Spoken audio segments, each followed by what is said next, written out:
পশ্চিম বর্ধমান জেলার কাঁকসার প্রাচীন ও ঐতিহ্যবাহী আমলাজোড়া মঠের নবীনীকরণ উপলক্ষে এক জাঁকজমকপূর্ণ অনুষ্ঠানের আয়োজন করা হয়, যা স্থানীয় বাসিন্দা ও ভক্তদের মধ্যে ব্যাপক উৎসাহ উদ্দীপনার সৃষ্টি করে।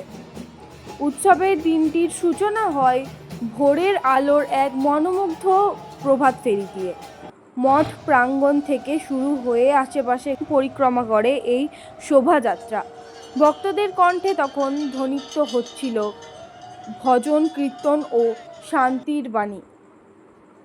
হাতে ধর্মীয় পতাকা ও ফুলের তোড়া নিয়ে প্রভাত ফেরিতে অংশ নেন বহু ভক্ত ও স্থানীয় মানুষ। ভক্তদের উৎসাহ উদ্দীপনায় পাশে সৃষ্টি হয় এক পবিত্র ও আধ্যাত্মিক আবহাওয়া। প্রভাত ফেরির পর শুরু হয় মঠের প্রধান মন্দিরের বিশেষ পূজা ও মহাযজ্ঞ। বৈদিক মন্ত্রোচ্চারণ ও ধর্মীয় আচার অনুষ্ঠানের মধ্যে দিয়ে শুভ উদ্বোধন সম্পন্ন হয়। ভক্তরা পরম ভক্তি ভরে পুজোয় অংশ নেন এবং প্রার্থনা করেন সুখ, সমৃদ্ধি ও শান্তির জন্য।